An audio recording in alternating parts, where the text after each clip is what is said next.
Welcome! Welcome to your favorite Tennessee Titans podcast, Tennessee Titans Weekly. Jacques! Hulk! Jacques! Hulk! What's up, ladies and gentlemen? How Hello to everybody all of doing? you. What's going down? What's happening? Hey, we see everybody piling in, Cali boy. Cali boy, what's good, homie? Hey, Jeremiah Rob. Robinson, what's happening? What's going on, guys? We, We we let the appreciate we appreciate the love, man. You know what I'm saying? We absolutely do. Yes, Absolutely sir. do. Yes, sir. Yes, sir. Absolutely. I hope Yeah. everybody's staying safe out here. You know how it is, man. Yep. Yeah, It's man. crazy, man. It's crazy, crazy, crazy, man. Man. So, yes, yes, and it's impacting everything, man. Sports and just life, Yep. and so a lot going on in that regard, man. What's up, Az Mick? What's good? What's AZ. good, brother? AZ. Man, you, Yeah, you hear man. about college, man. College is kind of Yes, on the fence right now, man. I think, was it the Big 12 or Big 10 that canceled their Big Ten and the Pac-12. Okay. Yep, two of the Yeah. top five conferences, man. You know what I mean? Yep. And down here in SEC country, I hadn't heard anything. We're in a city that Man, has an SEC team in Vanderbilt, so I man, hadn't heard anything. You know what I'm saying? you But know, you know how the South is, man. We gonna play until the wheels fall off, man. yes, sir. You That's right. already know how it rolls, man. Virus Yeah, or not, man, they gonna play. they are. They are, man. They are. That's So how it it rolls, is. dog. That's right. That's right. And as you know, in the NFL, they still kind of figuring out. It looks as if the season's gonna start on time. It's what it It looks will. like. You know, a lot of teams looking different than what they were prior to maybe 2 weeks ago. When they're trying to fill in certain spots and things of that nature. But it looks like everything's on the go for right now. Well, and with that too is like I said, it'll start on time. It's just, will it finish on time? That's the Yes. big thing. Will it finish Yes. on time? Where we have sporadic games here, game stoppage here. Yeah, we don't know. Football hasn't been played. Basketball, hockey, Yep. soccer, everything else. Baseball has been played, and they have their spurts, but they're doing it. But it's not. That's not football. Football is a contact sport, and we know when you're physical in football, things are easily transmitted, and it's just, even if minus a virus, the flu, or anything else. I mean, it is what it is. So this is gonna be the big test. Like I said, college will be getting ready now. Man, ain't nobody really practicing. So Yeah. it's really gonna determine how the NFL does. Is how they'll probably mimic everything else with like high school and everything. And I know they got some high school teams that are going to play and everything like that, but no, man. Yes, sir. Well, a lot of folks might not know. Sometimes when teams have somebody that's sick, the whole team gets sick. So, because of football, because again, you are in close quarters. There's a lot of Right. players. You can't create a bubble for the NFL. It's too many players. Mhm. So just they're gonna have to really be worried and leery on what's going on. You know what I mean? And Right. so it remains to be seen. So, Right. so for all those that are watching the show, again, welcome. Make sure to hit that like button. If you have not subscribed, hit that subscribe button at the bottom as well too. And for those that want notifications, hit that bell. So today this is the special edition chop up. We call this the category chop up. So every so often we'll kind of break the norm and bring you something different. What we're going to bring in later, and again, we want you all to be involved as well because you all will be a part of the process. But we're going to talk about the number 31. Mm-hmm. How many of you knew that that number was like a special number for the Titans? I mean, Right. historically, players who have wore the number 31 have been very good ball players. Yep. They really have. And so Mhm. we will definitely discuss that here in a minute. Again, it's the Right. chop up. So we want your feedback on everything and your opinions. But we're going to talk about it, man. 31, there are numbers on teams that like the number 80. If you Mhm. play for the 49ers and somebody wears 80, which no one would, you would Jerry play as Rice. Jerry Rice, right? If you 21. wear 21, you think of Deion Sanders. You can think Yep. of two at Deion Sanders, right? So many Mhm. numbers that sort of associate with players. 52. 52. Yep. You think of Ray Ray Lewis. Yep. You think Ray of Lewis. 27, it probably is a running back. Eddie You're gonna think of George. Eddie George, right? Yep. You think of 9 as a quarterback, you probably think of Steve McNair, right? There. Yep. So 7, Michael Vick. I mean, exactly. you can. The list goes on, man. 12, It Tom does. Brady. You know what I mean? Right. Yep. And there are certain teams that have a history with. I know this in the SEC, Ole Miss, the number 38 is very special there at the school because of a player. I think it was, oh man, it was a DB that played there. I can't believe I forgot his name. He got hurt, and Right. like he was going to be an NFL player, and he broke his neck on a tackle against I remember Vanderbilt. that. Yes, I remember that. and He got in the back. yes. Yeah, I And so remember there that. have been great players that have been in the NFL when they played at Ole Miss. They wore the number 38. So, so you had that. So Right. 31 has sort of been that here with Tennessee. And we're going to Yep. definitely talk about that. For the real, true, hardcore Titan fans, we're going to take y'all down memory lane on some things too with it, man. Right. So Right. yeah, man. Yep. So yeah. So, well, first, we want to get into some Titan news first before we get to starting with number 31, right? So, Jacques. Yes, sir. Vic Beasley, bro. Vic Beasley. Oh, Vic Beasley. man. So as you all have seen, Vic Beasley has, had been out for a while. We couldn't understand or know why it happened, but he was out for a long period of time. So he did report back to camp. He's got a big 1-year deal and he's got a lot of expectations. And folks, I don't think we're going to go far if Vic Beasley doesn't play well. We're putting a lot on him. But Vic Beasley came out looking like me right now, out of shape, right? Right. He's 26 years old. You should be coming back in shape. And I know COVID presents challenges for players to be working out on their own, but that's no excuse. Your body is your commodity. That's what you get paid for. So Jacques, so tell me about that, bro. What's your opinion on Vic Beasley right now? So first of all, it's making me lose hope in Clemson D tackles, D ends, linebackers. I'm losing hope. I'm literally losing hope as we speak. We had the nightmare Kevin Dodd. So this is just bringing back memories. But I'm going to say this, man. It goes to COVID, man. I'm putting this on COVID because of the motivation behind it. Think about it, man. You're not in the facility. You didn't have spring drills. You didn't have spring ball. I mean, literally, COVID has drained everybody, man. And I honestly think this is a part of it as well. I'm surprised there's not more players that's out of shape like that. But if you're not disciplined from the beginning, COVID will really make you lazy. And it doesn't surprise me. And I can tell his focus is off. You know what I mean? And just with everything of him being with a new team, new city, I just feel like he's not there. He's not there. He didn't show up to camp on time. So exactly. Really, Yes. When I look at it, I'm like, okay, well, maybe it's and I'm trying to give him the benefit of the doubt. I'm like, okay, maybe it's just him having an off couple of weeks. Right. But when it comes to COVID, we all know you're stuck in the house. You can't do too much. You're trying to live a normal life, but it's not really normal. And I think that's kind of messing with him too. So for him to be out of shape and not report to camp the first day, that's not a good look, dog. Because like you said, we signed you to a 1-year deal. And with that 1-year deal, dog, you like literally are on some other stuff. And I'm losing faith. And with that 1-year deal, like you said, if he don't come in game 1, 3, 4, 5 sacks, matter of fact, I want him to get 4 sacks just to make up for all the crap that he done. If he don't do that, then he's definitely not getting re-signed. And he has to think about it. He's playing for 31 other teams too. Remember that. You see what I'm saying? And it's one of those things. I'm like, okay, 31 other teams are looking at this. Now, like I said, it could be from COVID. You know what I mean? And that's why I'm like, okay, it's a double-edged sword. Other players might be focused. And I see what you're saying, Cali boy. Other players are focused. You got, like I said, it's your focus. Has Vic Beasley really been a focused player? Yeah. You see what I'm saying? Has he really been a focused player in Atlanta? You go from 16 sacks to your production dropping down. That tells me your focus is off. So then when you act equal in COVID too, that's just like somebody, well, I wasn't really doing that in the beginning, so I'm really not going to do it now since I really ain't got to do it because of COVID. So it depends on the person, but that's my opinion about it. What about you, Hawk? I agree with that, man.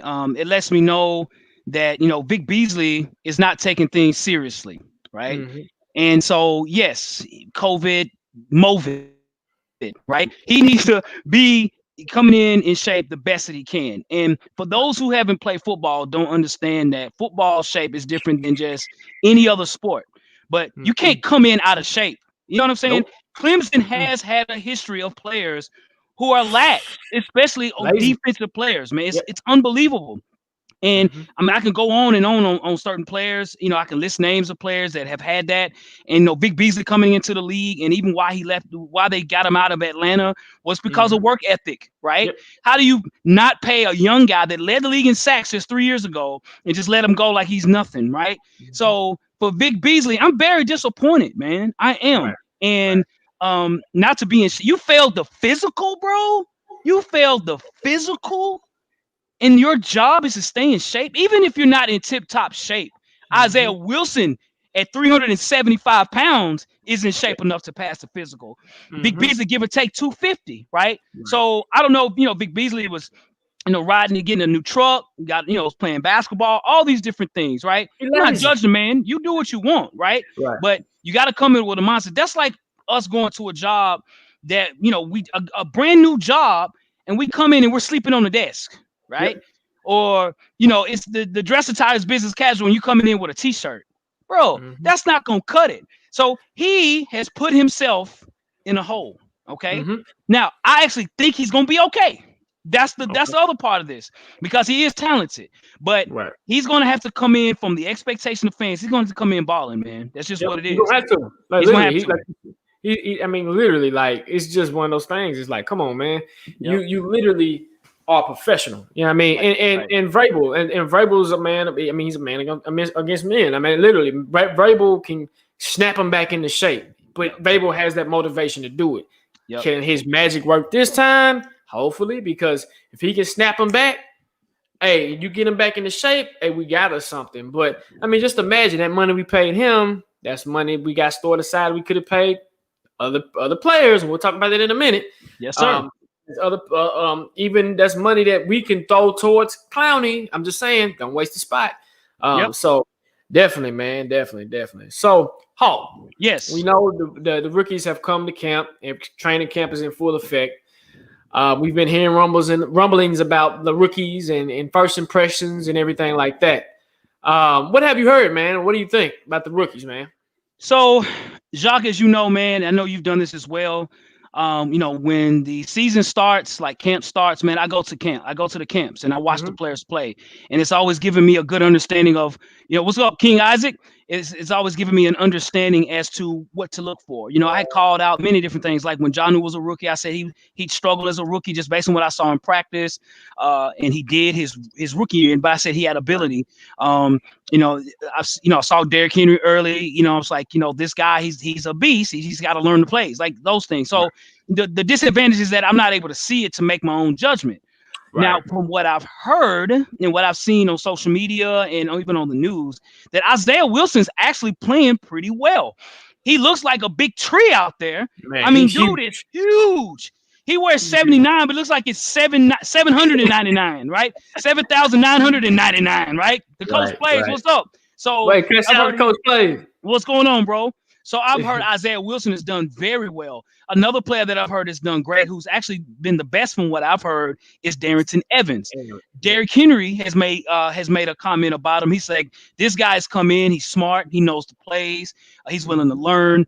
He has learned everything so far. Like, he's up to speed. And that's huge for someone that plays your position to say that about you. Because at the end of the day, of course, Derrick Henry's gonna make the team. No, that's not even a question. But you know, you want to be the alpha dog, right? Like, this is me. I'm Derrick Henry. This is my team.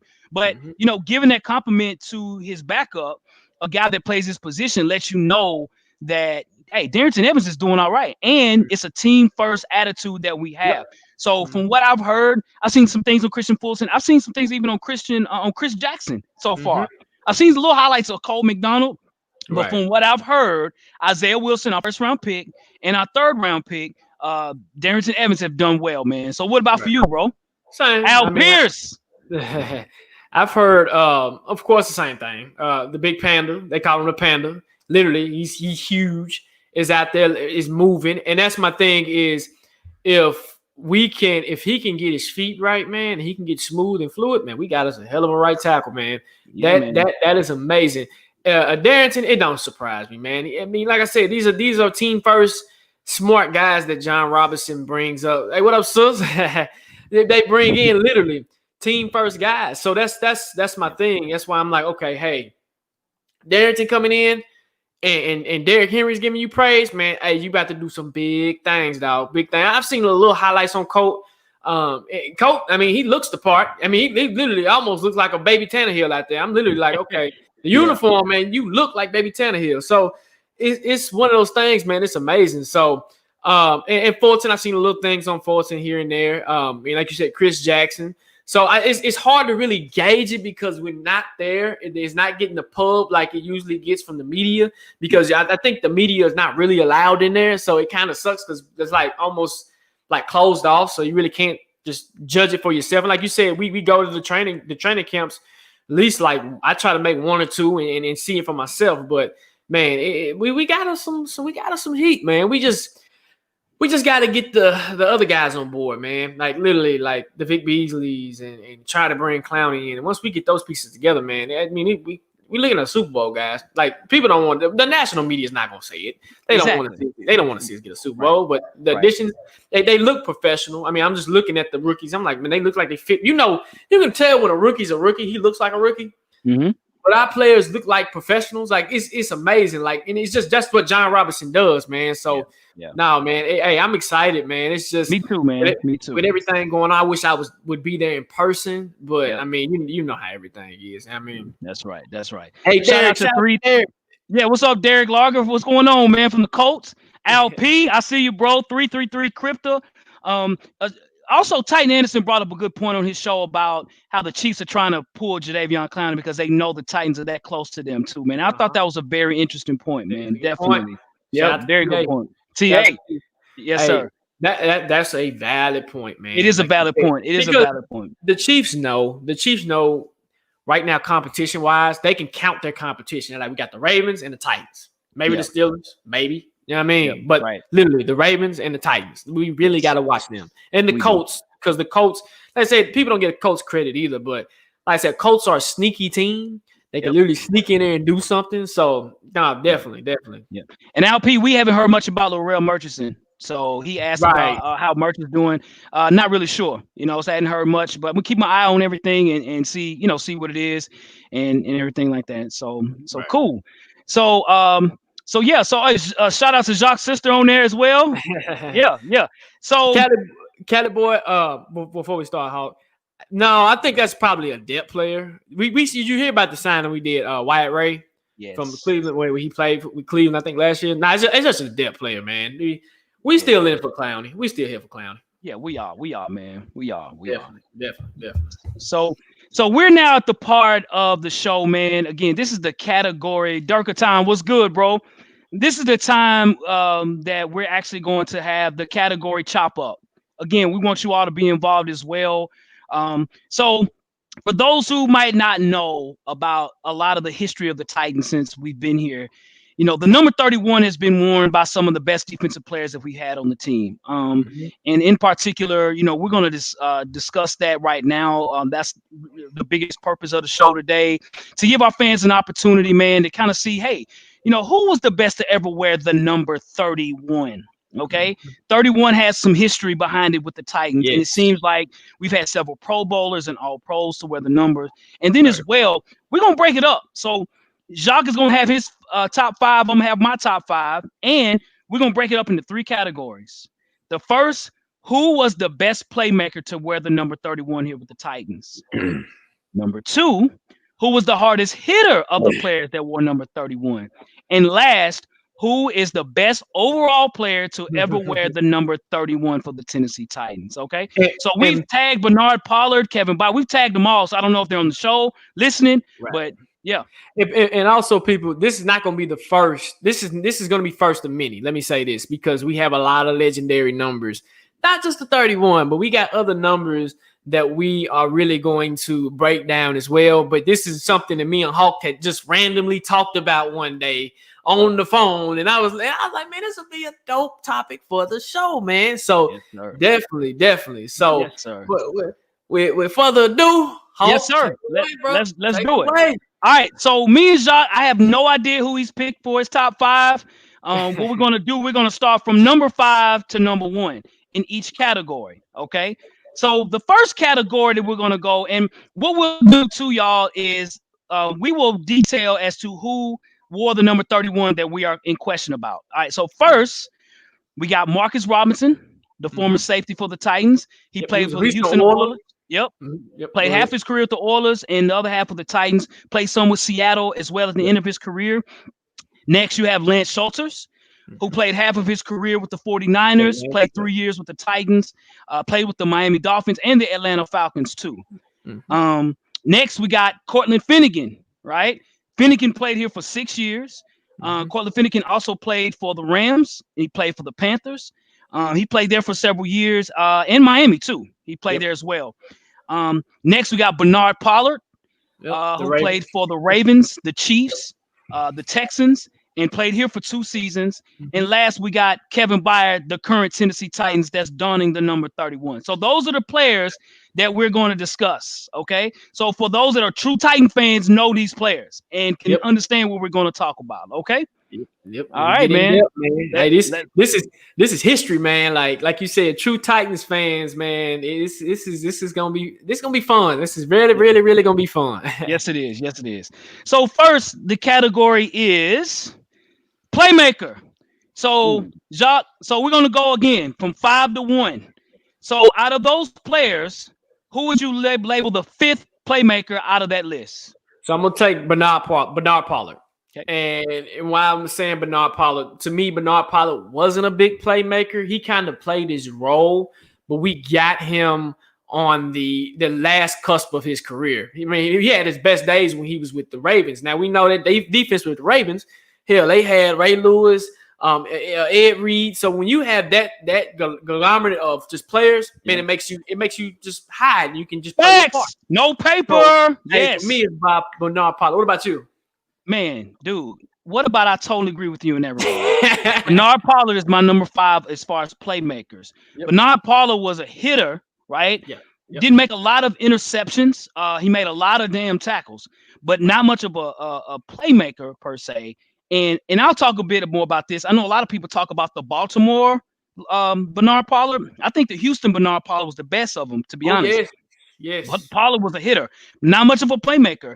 In his career, he only had 12 interceptions as a career, and he played in the league. I think 9 years in the league. So not much of a playmaker. So I tell you who my number 4 is, though, Jacques. Who's your number 4, dog? Lance Schulters. That's my number 4 as far as playmaker. Okay, Lance Schulters.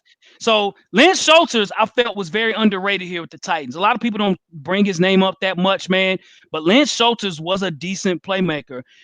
In his career, he had 19 interceptions in his career. Okay, and he also played. I think 10 years. He played 10 years in the league. And so with the Titans, he ended up having a decent amount of plays here with the Titans. He had 4 sacks here at the safety position. So overall, he had 6 interceptions here. So he's not top 3 as far as wearing the number 31 from a playmaking ability standpoint, but I'd give him over Bernard Pollard. What about for you, man? Man, that's crazy because I got the same thing. Wow. We didn't discuss this. We haven't discussed anything. Exactly. So, likewise, same. Like Lance was one of those guys. He came in and played his part. I think he had some of his best years when he was with the 49ers, of course. But when we signed him, he came in and Titans really have never had a big drop off in safety. So it was like, okay, a good serviceable safety come in, like you said, the 4 sacks, and he just played his part when it was time to play his part. So for me, man, LC. So for my 3rd, man, and this was interesting, man. This was interesting. I'm going with Marcus, man. Marcus Robertson, man. Okay. All right. So with MR, man, and I remember MR back in the day with the Oilers, like I said, he had years where he had 5 interceptions, and I think it was like 2 or 3 years he had 5 interceptions tackling. He was one of those guys where when you needed him, he was in the right spot. And Marcus was one of those people that he can tackle, but he also had a little speed to him, but he wasn't the fastest guy, but he was in the right position at the right time. So with him and Samari and all them, man, it was amazing to see. And you always knew, okay, the Titans defense was like top 2, almost number 1 year, just off of just overall. So he just added to that secondary. What about you? Well, for me, man, and not to carbon copy, I got it on here on paper. You know what I'm saying? I'll show y'all the show. I'm not trying to copy. And Caliber, correct. Yes, hit that like button, folks. Hit that like button. Hit it. My number 3 is Marcus Robinson as well. Right. I don't know how many of you all remember Marcus Robinson. If you're a bit younger, you probably don't. He probably was playing before you was even born. But Right. Marcus Robinson was a playmaker, okay? Mhm. Not just that. I mean, Marcus Robinson was a 2-time All-Pro ball player, okay? Right. All right? He made a lot of playoff games. He played in 7 playoff games. He started most of all of his games in his career. He had, man, this joke had 24 picks, man, in his career, dude. So Marcus Robinson was very slept on when you talk about the Tennessee defense. People talk about Blaine Bishop, Samari Rowe, Javon Curse, and hey, those guys were great. But Marcus Robinson was back there at free safety, making sure nothing was going behind him when we went to the Super Bowl. So Marcus Robinson, who's now a coach, Marcus Robinson is my number 3 to where the number 31 is a playmaker, man. And he coaches for the Arizona Cardinals. Yes, he does. Yes, he does. I think he coached for them. So Yes, definitely. Shout out to Marcus. Yep. So go ahead. So my number 2 is that boy Cortland Finnegan, man. Cortland Finnegan, bro. Cortland Finnegan was a rough, tough player, man. A small guy that didn't never give up, man. In the 6 years he played here, bro, I'm telling you, man, Cortland Finnegan was tough. Yep. And some people don't even realize as well, he made it in 2008. He was a first-team All-Pro. First team at corner. Made the Pro Bowl too. And so Cortland Finnegan, when you look at a lot of the plays, a lot of the receivers that we would go against, the number 1 receiver, they always had Cortland Finnegan on them at all times. And he didn't back down. I know people talk about the Andre Johnson thing. That's one play out of many. Cortland Finnegan was a beast, bro. So he's definitely number 2 for me, man. What about for you, sir? That's crazy. Of course, number 2. See, Cortland. People don't realize Cortland went to the Pro Bowl when he was here. It was in 2000, I think 8. He had 2 years where he had 5 interceptions. So no, Cortland Finnegan was a playmaker, dog. Like literally, and like you said, everybody's always looking at this situation with Andre Johnson. But you got to throw that out the window, man. Definitely. And what he was able to contribute here, it got him paid when he left here. So definitely. And just he was a feisty guy. Just his length. And Jeff Fisher knew he 7th round pick to bring in Cortland Finnegan and him to work his way up to the depth chart was amazing, dog. So for me, Cortland, but we all knew number 1 is, man. Exactly, man. Byard. Yes. I remember when Byard's rookie year in the preseason, he wore his college number, which was number 20. When the NFL season started, he switched to 31. He already knew. Byard, in his short career, has put up stats that are legendary, okay? Yep. And Byard's going to be a Hall of Famer one day. And it just keeps climbing for him to be so young and just the plays that he's made while he's been here. It's amazing, man. So for me, overall, it's Byard, man. I can't take that from the young man. What about you? Bro, I totally agree. When you talk about pure playmaking ability, yes, he hasn't been here as long as, say, Marcus Robinson, who's here longer than all the safeties we just mentioned or the players that we've mentioned. But, when you talk about a guy that's played, what's his 5th season, right? Yep. He already has 17 interceptions, man. 17. That's 17. Amazing. He's already been a first-team All-Pro. He's made the Pro Bowl. He's already accomplished a lot. But more than that, that goes to him being a playmaker. That is his best attribute. He makes plays. You throw it in his area, he's going to pick it off, right? Yep. He is.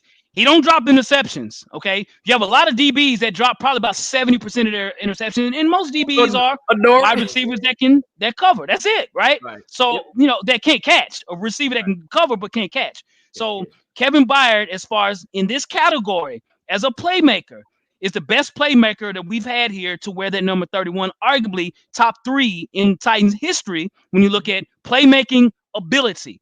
As his career goes on, he might be the best playmaker we've ever had. But I'm going Kevin Byard. Okay, definitely.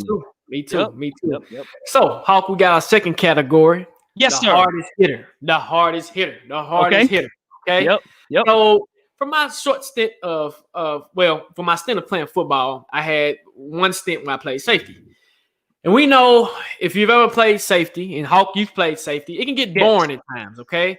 If you don't have no action, it's boring, okay? It is. But we know what you love to do as a safety. You see that receiver lacking in the middle, or you see that receiver just lurking, you just want to knock his head off. So in this category, we're going the hardest hitter. So for my number 5, and it's just gonna be true, he's not a hitter. It's Kevin B, man. Okay. Kevin B is not a hitter, man. He will hit you a little bit, but he's more of a playmaker. Okay. Yep. He's more of something where, hey, I'm not going to hit you, but I'm going to pick this ball off and take it to the house. Now, we can argue to say which one would you prefer, a hard hitter safety or a playmaker safety, but definitely for me, it's Byard, man, for the number 5 spot. What about you? Man, Jacques. Bro, I have to. It's on paper. I can show y'all. My number 5 is Kevin Byard. Yeah. No question. No, Byard is he's not a big hitter. He makes plays. He's almost like Dion playing safety, right? He'll tackle you. He makes tackles. I mean, Kevin Byard is averaging around 85 tackles a year. So at free safety. So he makes tackles. Don't get me wrong. But he's talking about hardest hitter. I agree, Cali boy. And also Al Pierce about Pollard being a hard hitter and Vaccaro even hitting harder than Byard. Vaccaro knocked your head off. But, Kevin Byard, even when we had what's the safety that hurt Travis Kelce? Cyprian, right. Byard was back there, right? Cyprian was the hitter. Yep. Kevin Byard, that's not a strength of his. Okay. Right. He out of the 5, he's definitely number 5 in this category. It's not a debate, I don't think. I don't. Nope. So for me, number 4 is the corner Cortland Finnegan. Now Finnegan will hit you now. He's a small guy. He'll hit you. I've seen Cortland Finnegan get run over too. Okay, because again, he's a small guy, and he's not scared to hit anybody. But compared to the other 3 that I have on this list, oh no, Cortland Finnegan is number 4, dude, no question. So what about for you? So the same. That's crazy, bro. CV. Wow. I mean, CF Cortland. I mean, literally, like you say, he's feisty. He's a feisty young guy. He's a small frame fracture. He's got a small frame, so I already know. I'm not saying small frame people can hit you, but he's just not that prototypical safety is gonna come out. He's a corner, okay? Right. And we know there's some corners out there that will smack your head off, but I wasn't one of those corners that would like literally knock your head off when I played safety. It was like, okay, it was just a different switch. But for me, it's CV. I mean, CF. Why can't I on CV? CF, Cortland Finnegan, man. Definitely. Yes, so. Sir. For number 3, for me would be Lance Schulters. Okay. Lance. So something about Lance, I love Lance's length. He had length, and he had the height, and when he come down, he would hit you and run stopping. Because I remember the Titans used to have some of the best run defenses in the league. That was our strength. Our secondary was our weakness for a while, but our strength was run stopping, and he was part of that, man. And like I said, he would hit you. But what about you? Well, this is where we differ, sir. I've got Marcus Robinson at the 3 spot here as far as the hardest hitter between that, man. I think Marcus Robinson kind of played like Byard, but hit harder. Marcus Robinson played the deep field very well, covered space very well. He had good size. Marcus Robinson had big shoulders too. And every so often I've seen him pop folks. But he was more of an area safety, not a down the field safety. That was Blaine Bishop's job. Right. And so Marcus Robinson can hit, not as good as the other 2. So I got Marcus Robinson here, number 3. So number 3. Number 2 for me is Lance Schulters. Now, Lance Schulters was a hitter, especially in his Niner days. Okay. He signed with the Titans. He had a nice contract coming here. And, Lance Schulters, he did a pretty good job here too at safety. At that time, man, the time that he played, our defense was not really that good. And when it came to tackles, Lance Schulters had 185 tackles at his time here in the 2 years he played here. So he made a lot of tackles as safety and had a lot of sacks. His stats are as good with the Titans as it was with the 49ers. And Lance Schulters will hit you in the mouth. That was some people had called him dirty because he always would hit on the crown of his helmet. So Lance Schulters was number 2 for me, man. Definitely. Well, of course, me is Marcus Robinson. And it's almost like you said, he played that deep third, but he always wasn't afraid to hit you. And there was something about him. And like you said, he was a tackling machine too. So definitely for me, like you said, we had Blaine, and Blaine will smack Blaine will smack your head off. Exactly, man. Definitely. So for me, it's Marcus. Okay, so our number 1 is the same. Looks like I think it's no question. It's Bernard Pollard, guys. Bernard Pollard. If it was one thing he could do, that Joker could hit. And Bernard Pollard in person, I've seen him in person, like out and about. It's a big dude. Bernard Pollard's a big dude. Big dude. And I think they listed like 6'2". In person, I'm 6'2". Bernard Pollard looks like 6'3", and he's a big dude. So, Pollard, if folks don't remember, Pollard is the one that put Tom Brady out, and he hit him in his knee. But, in his Kansas City days is where he got his notoriety with the Chiefs. Right. But Man, Bernard Pollard with the. I know everybody talks about the Baltimore Raven Bernard Pollard because they won the Super Bowl. Bernard Pollard's best days actually was with the Texans. That's when he did his best work. He had the most interceptions he had and the most tackles per year. But he became overall. It was a better overall safety. Right. But what hurts Bernard Pollard, and we'll talk about that later. But Pollard, when it came to hitting, he was the best hitter, one of the best hitters. Besides me, that boy Cyprian was a hit killer too, bro. He reminds me of Cyprian in a way, where all they focus on, I'm gonna knock his head off, and that's Bernard Pollard. What about you, bro? Same thing. I mean, Bernard, man. When he was with the Ravens, he was a hitter, and when he was with the Ravens, it was Ray Lewis. Then you knew about Pollard. Pollard was gonna come out and smack you. It was gonna be the finesse, right? Same with the Titans. But I mean, he his short stint here, he did his thing, but he still hit you. But no, man. When, like you said, when he was with the Texans, like literally, that was his best overall years. I was like, that's kind of weird. You kind of getting a little older, but I mean, what they say, old fine wine or something like that. For old is fine wine. Hey, I'm telling you, killing it, man. So yeah, man. And also 3-3 crypto. Hey, just imagine, and I know I'm off topic a little bit. Just imagine if Henry was playing back in the day with Ray Lewis, Pollard, Marcus Robertson. It would have been amazing, man. So for me, it was Pollard, man. Yes, sir. So we have agreed on about 80% to 90% of what we have here. So that's good. I mean, hey, that's good. So here is the big part here. Who do we feel was, and I wish I had on a 31 jersey. I got to go buy one. I got to get I got about 10, 15 jerseys. I got to get a Byard jersey. Byard is a former, Middle Tennessee State player. I played at Middle Tennessee State some years before Byard. I got to get to 31. I got to. Right. But what I will say, man, is right now is we are going to rank, starting at number 5, the top player to ever wear the number 31 here for the Tennessee Titans. Again, we just named 5 great players that played here. Mm-hmm. Some played here a lot longer than others, but those that played here for maybe 3 or 4 years still had an impact. And players like Lance Schulters and Bernard Pollard, they got paid to come here. They signed big contracts to come here as free agents, right? Yep. So there was an impact. So, Jacques, I'm going to ask you first, bro. So, who would you have out of those 5 defensive players that we just said? Who would you have rated as number 5 as the top player to ever wear the number 31? So I'm gonna put Pollard, and because Pollard had a short stint here, I think his best days. We were like the middleman. It's like, okay, he had his best years, some of his best years with the Ravens, got paid with us, then went to the Chiefs, the Texans, and then had his year. So for me, his number 5 would be Pollard, man. And just if Pollard's stint was a little bit longer here, and that's when Pollard came to the Titans when we were on our downtrend too. So I mean, it was really frustrating for him to be with a team that was on the downtrend. Everything wasn't up and up and up. So for me, it's Pollard. What about you? Dude, we're on the same page, bro. Bernard Pollard. I think what hurts Pollard is, the 2 years he played with his last year was with the Titans, and he got hurt. Yep. And I think he only played 5 games that last season. Mm-hmm. So that hurt him in this category, right?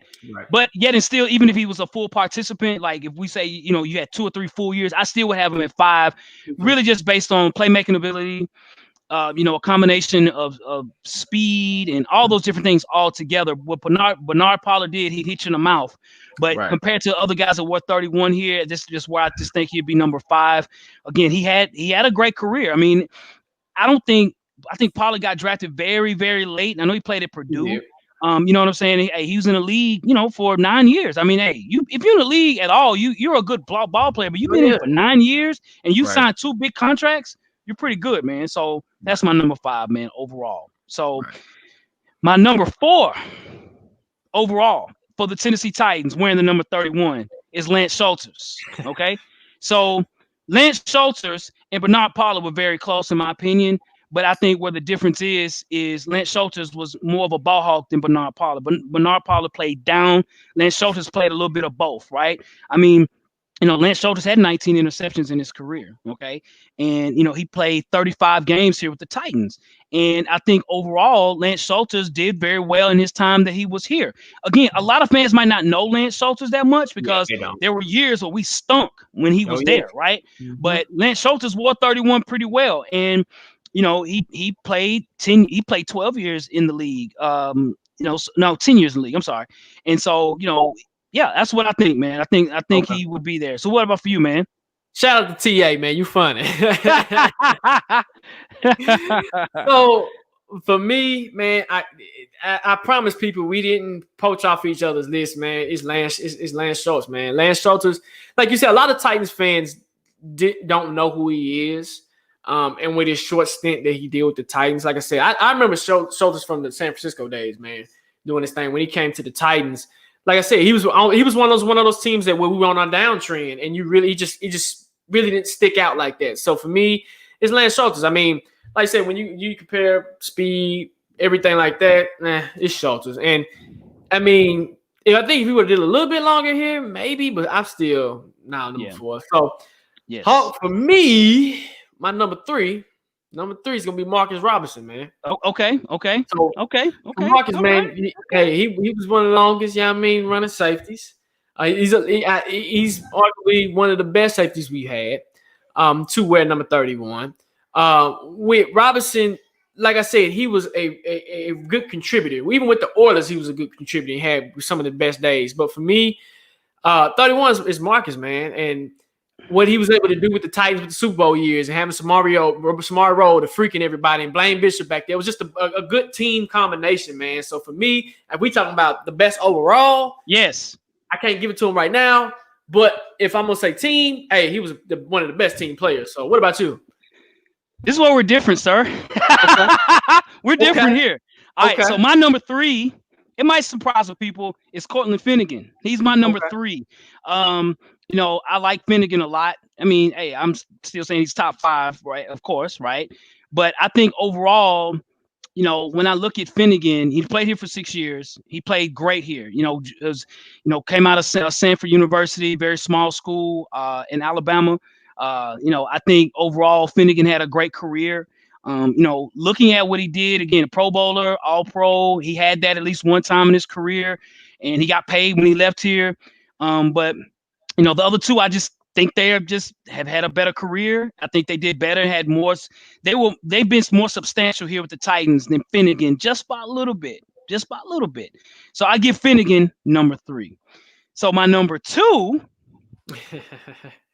is the current number 31 in Kevin Byard. Okay. Oh, okay. Mm-hmm. Now, Kevin Byard can be number 1 easily. All he needs is about another year of what he's been doing. He'll be the best, no question. We won't even have this as a debate. But again, he's still young. He's still got a few years left. To say he's the best to ever wear the number 31 when we have somebody else that was here and did his thing. Again, Kevin Byard has the ability overall, if he keeps moving in his career, he can be a Hall of Famer, ladies and gentlemen. Okay. I know he's not getting the recognition, and it's only because he plays for the Titans. If he played for the Cowboys, they would be, he's going to be the next Ed Reed. He's the next Troy Polamalu. That's what they would say, right? But, again, Kevin Byard is on his way. I just don't think he's quite number 1 just yet, folks. Just yet. What about you, Jacques? So I got Cortland. Cortland. And like you said, this is where we differ. Yes, sir. For me, Cortland coming from a 7th round pick to do what he did and to elevate and to climb like he did, I look at that. Not knocking anything what Marcus did, but I look at the 7th round pick and how he had to fight to get to that number 1 corner. So no, definitely. I look at, if I'm going to look at longevity, he was here 6 years. He did his thing. He made the Pro Bowl. He was like one of our best playmakers at that time before I think we brought in McCourty, because I think McCourty was like right behind him on the opposite side. Yeah. So for me, it's Cortland. Now, my number 1, this is where we disagree. Okay, yes, sir. And I'm going to say that. I'm going to say why I'm giving it to Byard right now. Okay. It's just his stats don't lie. And I'm going to say this. And he's still young. This is really why I'm giving it to him. He's still young.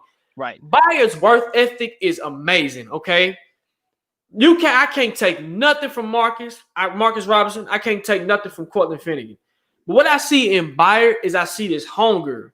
I see this somebody that always gets disrespected, always gets dissed by, like you said, my boy Dion. And I love me, Dion. Man, that's who I idol my game after was Dion.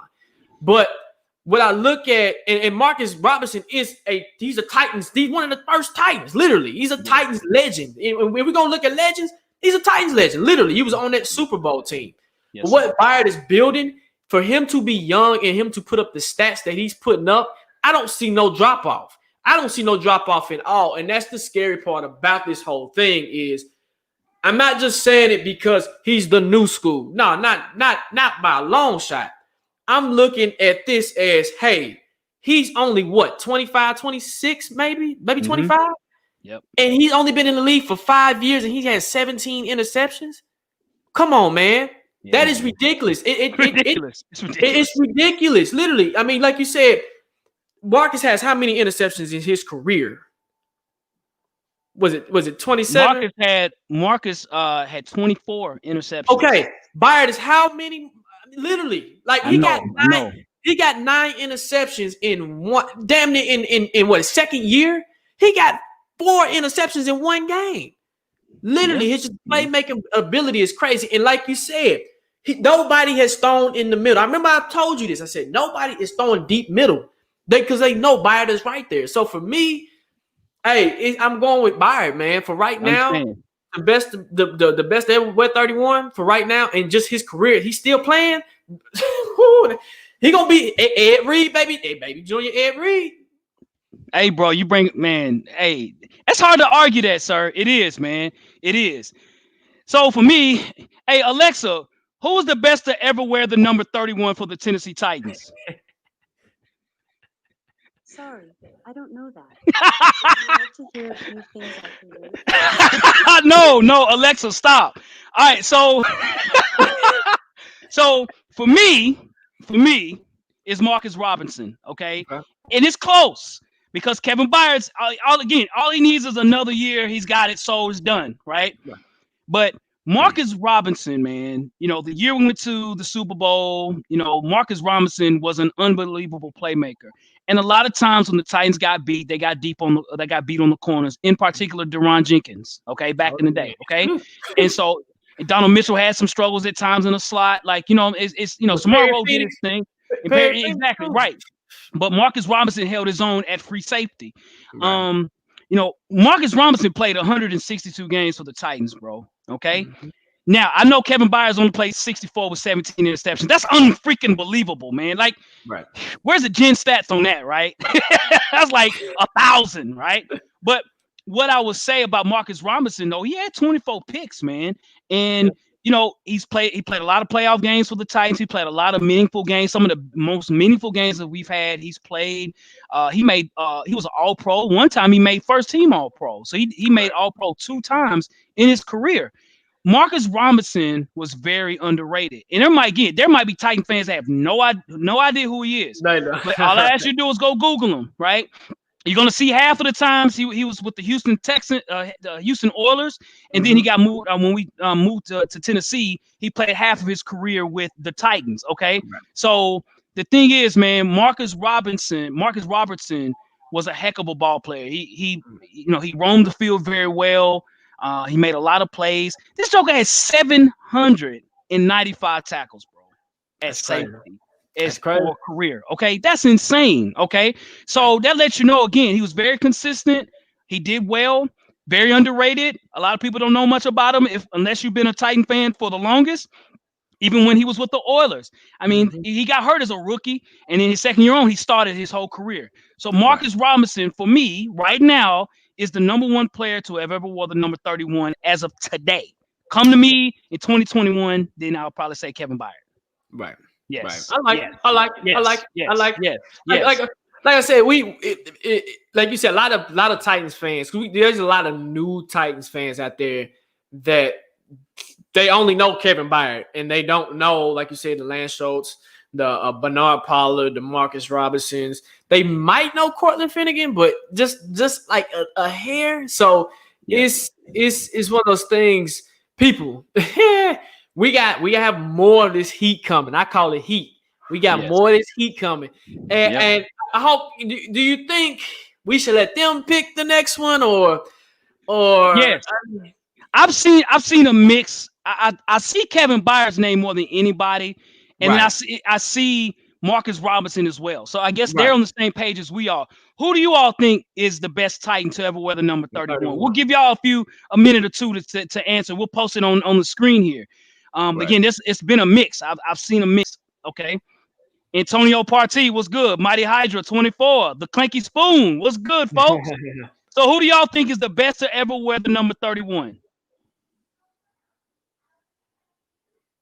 So I got C-Val, Marcus Roberts, much respect. And this is going to tell you who the Titans fans who's been here since the Oilers days, man. Right. And I mean, hey, I'm telling you, man, I was an Oilers fan. And when they were the Tennessee Oilers, they played at Vanderbilt. Definitely. Cali Boy said Byard. Okay. Jeremiah said Robertson. Cali Boy said Kevin Byard, no question. Okay. So we starting to tally. Let me grab my ink pen. All right. So we got Robertson, Byard, 1 and 1. Okay. What's up? What's going on, bro? All right. Durka time. Byard. Okay, that's TA. 2. TA. Byard. Okay. That's 3-1. Byard 3, Robertson 1. We'll give a few more. Let's see here. Zach Carpenter. Byard. Looks like you're winning this one, Jacques. Titans Mafia. Byard. Damn. Okay. James. What's up, that's my cousin. Jay Lou. You going Robinson? Marcus Robinson. Yes, sir. Kozo. I see you, bro. Thank you, Spoon. Marcus. Okay. Mighty Hydra. Byard. Al is going Robinson. Spoon. Robertson. Al Pierce. Robertson. Going Robinson. Okay. That's picking up. Antonio Partee. Byard. Let's see. Crypta. Byard. Wow. Okay. So we have, let's see, 3, 6, 8. 8 to 4. Golly, Kevin Byard. Hey. Wow. Ethan, he's going Byard. Ethan Evans. Okay, that's Partee Byard. Let's see. Ethan Evans, Byard. Wow. I'm looking here. Trying to catch him. Okay, AZ Mick, we got 1 for Finnegan. Okay, all right. Okay. All right. Hey, mixing it up. Right. Yeah, exactly. Yes, sir. Yeah. Hey, Cali Boy, good point. Back when Memphis got made into the Titans. Yep. I remember that. Numbers don't lie. Agree, J. Lou. Numbers don't lie. Hey. Let's see here. Ethan, okay, I've tabbed him already. All right. He said Byard, no question. Wow. So we do have fans that knew about Marcus Robertson. That's good. That's a good thing. Right. But there's no question it's between those two, man. No question. Absolutely. Yep. Durka time. Byard. Wow. Threw a 60. I forgot about that one. He did throw a 60. He did. Byard's career, he has his career in it. It's there, man. He's durable. He don't get hurt. Let me knock on some wood. Yep. Because that's what we don't want to happen. But no, literally, like I said, I've seen Marcus. Man, Marcus, man, he was literally the Super Bowl, literally. Yeah. Marcus Roberts. I remember when he had his motorcycle accident. Everybody don't remember that. You know what I mean? Yeah. Everybody don't remember that. So definitely, man, this is fun. This is fun. This is fun. This is definitely fun. Absolutely. Yeah, man. And that's, like you said, that's a legendary number, y'all. That's a legendary number. A lot of players have won that number.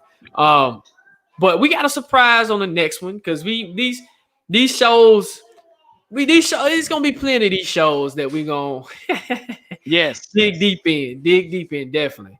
Yes. Now, Ethan Evans, you do bring up a good point here. Now, I'm still saying that Marcus Robinson was the best player to ever wear the number 31 here. First of all, from a longevity standpoint, because I have to take that into account too, and the fact of what he did when he was here. You talk about ability overall, Kevin Byard's the best, right? Mm-hmm. You talk about as a safety, what I do as a playmaker. That's why I had him number 1 as my top playmaker on the list, no question, right? I even had Robertson in that at number 3 as far as just being a playmaker. But I still think Marcus Robinson was the best 31 ever play here, man. At least as of today, Right.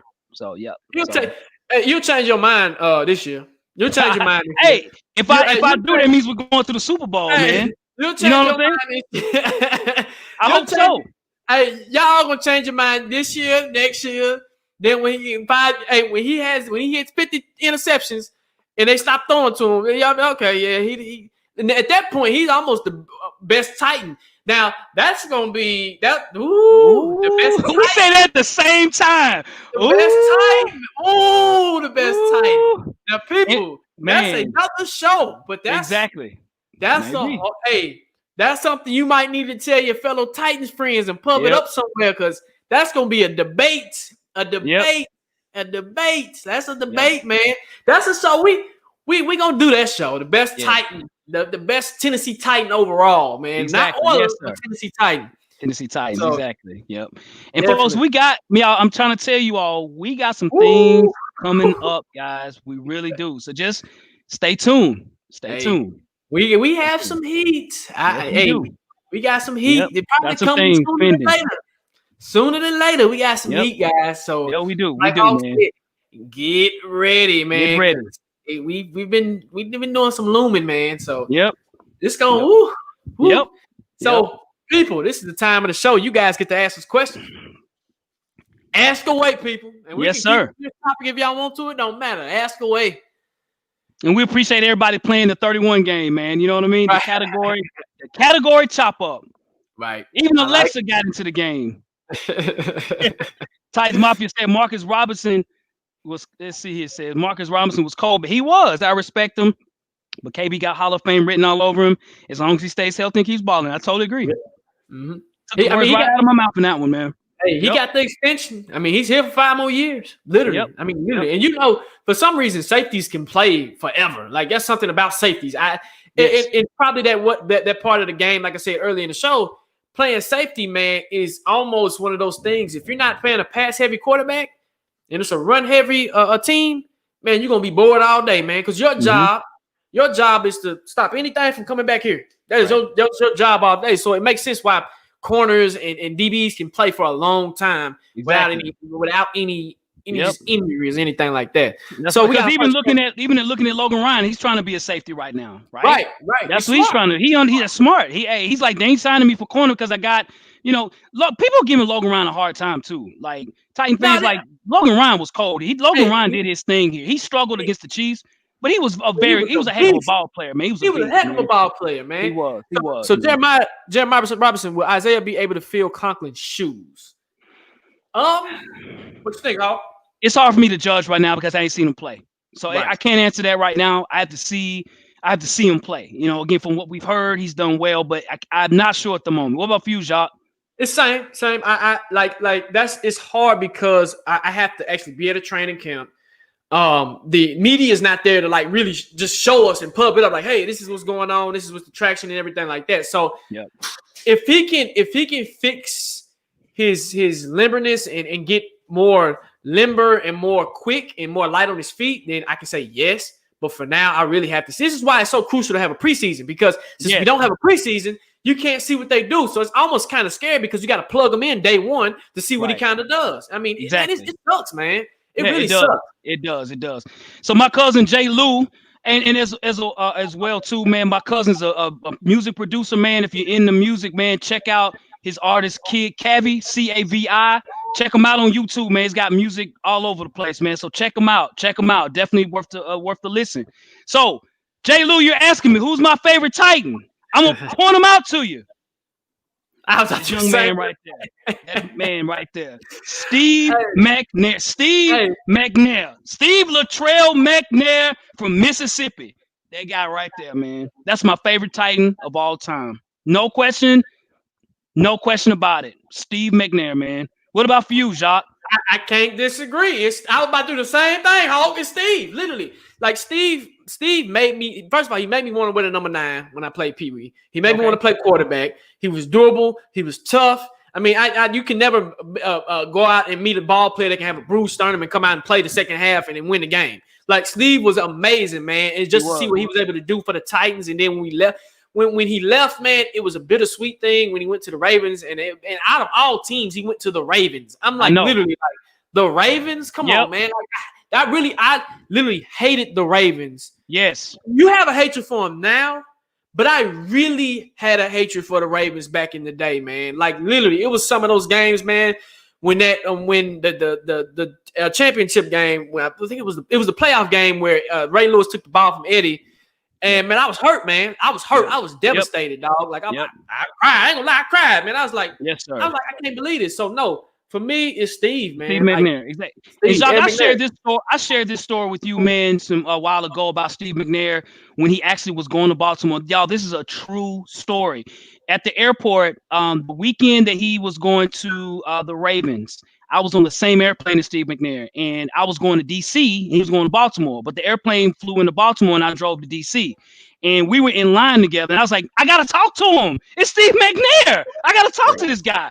So I walked up to him. I said, "What's going on? Just letting you know, man. Big fan of yours, man. You know, ball out. Good luck to you." And I shook this man's hand. This joker's hands was big as my foot, dude. It was huge, and Steve McNair was a big dude. He was about 6'3", about 240, solid.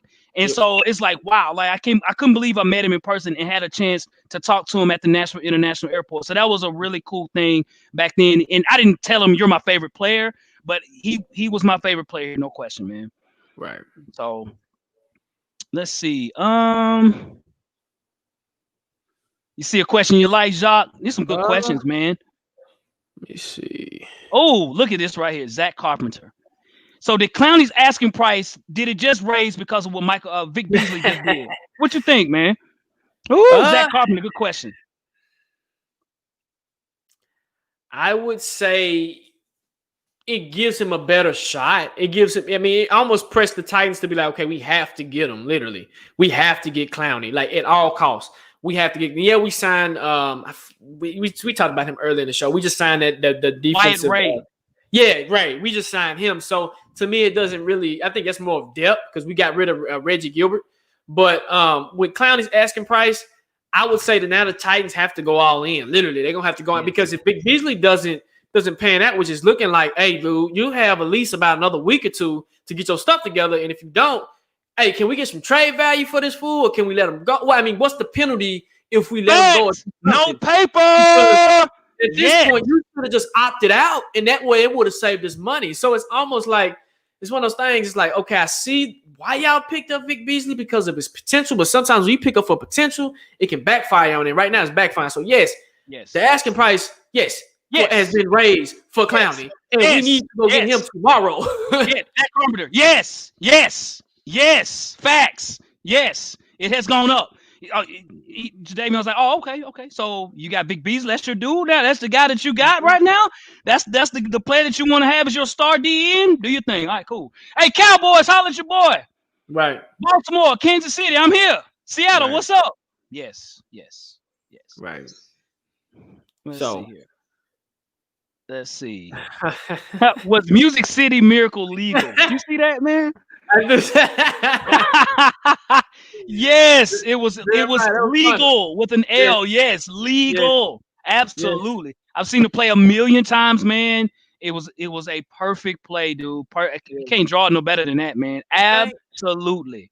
You can't. Bills fans still argue that. Man, I was at the Bills game, and I mean, literally, this Bills fan was arguing me down that play was not legal. I'm like, dude, it was a legal play. Why are we arguing this? And we got to win the game. Like, literally, stop. Yeah. I know you still salty. He's been a Bills fan. I mean, this gentleman's been a Bills fan for years, and he said, man, that was the one moment that he just pissed me off. And he said, I cannot stand the Titans. I said, I understand why. Yeah, man. The feeling is mutual. Trust me, we're there. So definitely. All right, let's see. Look at Cali boy. I see that. So Cali boy asked, who was the better DB, Hawk or Lockdown? Wow. I can't answer. I have never seen him play. I don't know. I can't either. That's a hard question. I would say this. Most of my career, I played wide receiver, and then even in college, and then my last 2 years is where I was moved to DB, and so I played corner, and then I played safety as well too. So yeah. So I don't know. I'm not sure. Like you said, I haven't seen you play, so it's like I don't know. That's a good question. Good question. I wouldn't bank on it now because I'm not trying to tear no Achilles tendon out there, man. You know what I'm saying? Yeah. Hey, I'll be sore, knees be hurt, everything. I'm good, but yes, sir. Great question. That was funny, but that was a good question. Great question. Great question. Hey, big up to Cali, boy. I like that. So Let's Jeremiah see. Robertson asked, which player is under the most pressure, Davis or Beasley? So we talking about Corey Davis? Yep, and Vic Beasley. Ooh. I'm gonna say this. I'm gonna say Corey. I'm gonna say Corey. And why I don't put Beasley right there? Because Beasley's already like he's losing. He's already, in my book, he's done until he can come in shape. Davis has been on this team for going on his 5th year, and his fifth year option didn't get picked up. And I remember Hawk, and I remember this, and I never forget this. Hawk was like, "I don't like the pick." He said, "Man, you don't pick you only pick number 5 to be an average receiver." And my argument to that was I seen him play in college. His stats are remarkable because I think the Joker had like 5,000 something receiving yards in college. Like, it was ridiculous. So if we could have got that Corey Davis, it would have been amazing. But what happens is you're a rookie, you get hurt, you lose valuable time. He has a lingering injury. So to me, in my opinion, I think the pressure is on Davis because if Davis doesn't come out and perform, man, you ain't getting that contract, dog. And even with other teams, you probably get like a small serviceable contract because remember, you're playing for 31. You're playing right now for your team to sign you and 31 other teams to sign you. And correct. And somebody will sign them, but I mean, what you think? So I think, man, they're both under the same pressure as far as contracts because, again, Vic Beasley's only on a 1-year deal. Corey Davis is in his last. They didn't pick up his option. So I actually think the pressure's more on Vic Beasley. And the reason I say that is because Corey Davis can be re-signed next year by the Titans at a lower deal, right? If it just depends on if he takes it or if another team jumps up and pays him a bit more, which I don't think probably will happen. But, I would say overall for Vic Beasley, he has put himself in a big hole. Okay. Right. Yes, Corey Davis has been here, for several years now. But now Vic Beasley, I would have said Corey Davis first. But now since Vic Beasley is coming out of shape, wearing like 290, out of shape, running a 5.1 and a 40 right now. I think now he just put that pressure on himself. He just literally took the monkey off the tree and put it on his back. You know what I'm saying? Right. So I think right now it's Vic Beasley. It's more self pressure. He put it on himself. So I'm saying Vic Beasley. Yes. Durkin Time got a good question. Durkin Time says, biggest boost in 2020, David Long Jr. or Amani Hooker? What you think, Hawk? What you think, Hawk? I'm gonna say Amani Hooker. David Long will be out there if someone gets hurt. He's not gonna play much over Evans and Jayon Brown. You know what I'm saying? And, Jayon Brown just made a comment yesterday. He just said, look, I'm trying to be the best player that I can be, man, right? He's motivated, right? He's been activated on back to the roster as well from his injury, so he's ready to play, okay? Right. So for him, because it's just playing time, Amani Hooker's going to play. So I think that Amani Hooker he's going to get better. He's gotten better every year. He's been here. Like you say, he's kind of like a Kevin Byard, kind of in that same mold, so to speak. Kind of a combo of Vaccaro and Byard, right? Yep. You said that. So Hooker will play. So I think it's Hooker. Yes. And what a point by the Clinky Spoon. We lost Logan Ryan. Yes. So somebody's got to step up. So yes. So what about for you, man? So for me, I can't agree more. Hooker gets the most playing. We run a 3 safety set sometimes. If people don't realize we have 3 safeties on the field in some packages. So it's one of those things where, hey, Hooker has the most opportunity to gain here, especially with you running that 3 safety set, and then you can put him down in that slot. When it comes down to, hey, we need you to bump out, come down to the slot, because he played a little slot corner. Matter of fact, he played everywhere at Iowa. Even the Joker really played everywhere. And we picked him up. I'm literally looking at this cat. I'm like, that's Byard and Vaccaro mixed together in one. He's just not fast, but he's a little faster than Vaccaro, a little slower than Byard, but he can make plays. And even in the preseason last year, he dropped like 3 or 4 interceptions. I was like, this Joker's a playmaker. He just has to get time and just get in there. And it was sometimes some games last year where he was in there and he would have action, but he would get a lot of action. Remember, people, they don't throw deep middle. They don't throw deep middle. They don't do that. They don't. They'll test you on the outside. Even on the outside, it's starting to be a challenge because of Jackson and Butler coming back and Fulton. So our secondaries, man, is a scary secondary, dog. Scary secondary. So we'll take maybe one more question. Oh, look at this right here, Jacques. Who asked this? Let's see. Ooh, man, why you got to do that? Jeremiah, why you gotta do that, Should man? we wait for that? Should we wait for that one, man? For another show? Oh, We're gonna wait on that one. We're gonna wait on that one. Do you want to wait on that one? I mean, We'll he did ask the question.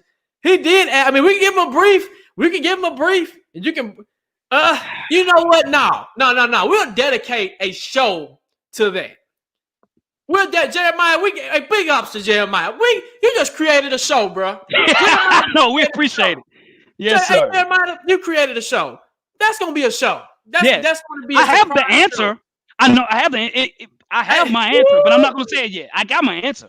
My answer's right here. It's already here. So yeah. So I'll be surprised if I hear your answer, Hulk. Because I know right now. Currently I ain't gonna say nothing. I'm not gonna say nothing. I know who your favorite player is, but if your answer is different from your favorite player, bro, it's gonna blow my mind.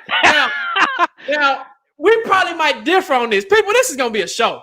This is gonna be a show. This is going to be a show. Yes, sir. Man, yes, see now, Jeremiah, you done started something in the comment section. Okay, comment section. Before we do anything, ask who's the Chris Johnson or Derrick Henry? What you got? Shout out to Jeremiah. Hey, Jeremiah, bring the heat, man. I mean, let it fly. Comment section. I want to hear this. Yeah, 28 or 22. Who y'all rolling with? We ain't gonna answer right now. We'll preserve that one. Okay, Zach. Zach got a point. Oh, Zach. Oh, that's a heck of a point. Oh, Zach Carpenter. Listen, look at this right here, guys. Ooh. He don't think we would make the AFC Championship with CJ. Ooh, I don't know.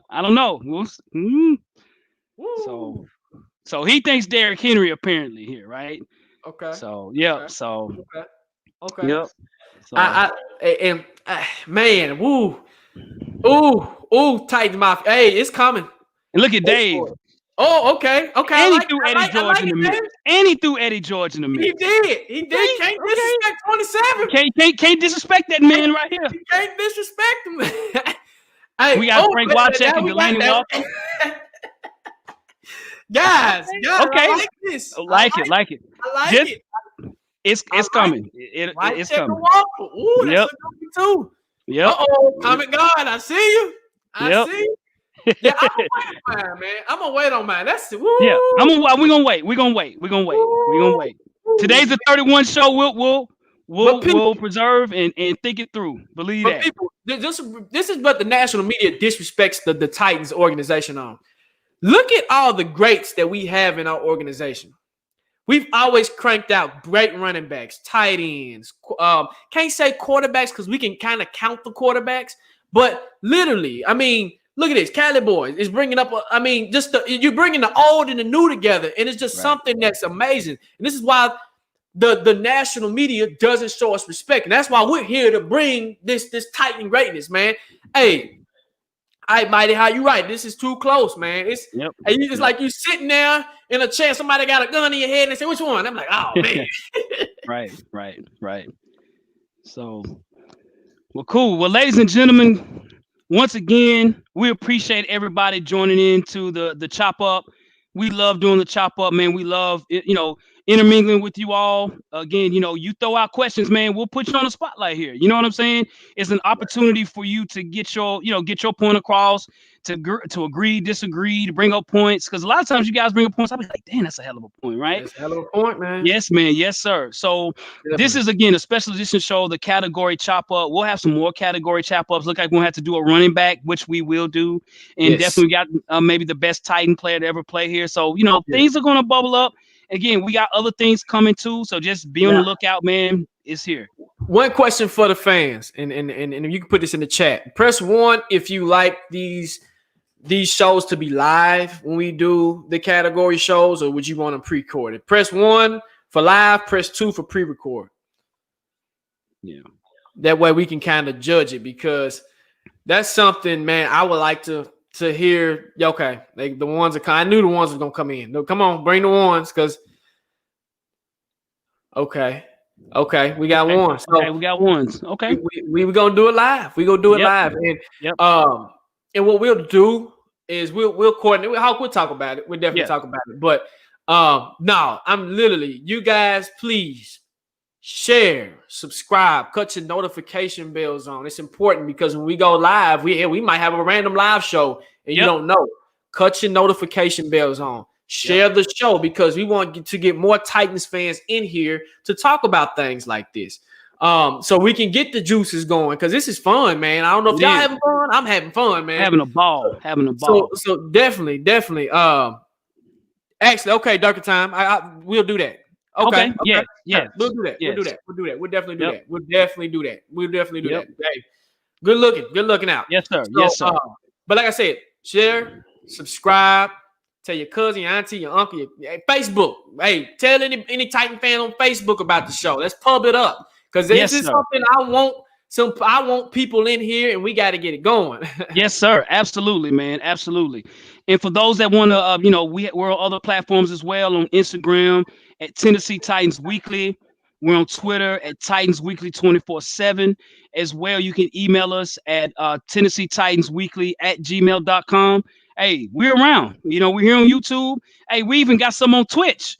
So I don't know if there's any Twitch fans out there. We got something on there as well too, man. So yeah, man. So absolutely. So to you and yours, we hope you all have a great day, great weekend. Be safe. Keep your mask on. If you got a Titan emblem anywhere on your mask, put that one on. Represent them Titan boys. And guys, hey, we'll see y'all next week, man. We'll be chopping it back up next week. Definitely. Definitely. Yep. All right, people. Hey, be safe. Enjoy. Tighten up. Tighten up. Yes, sir.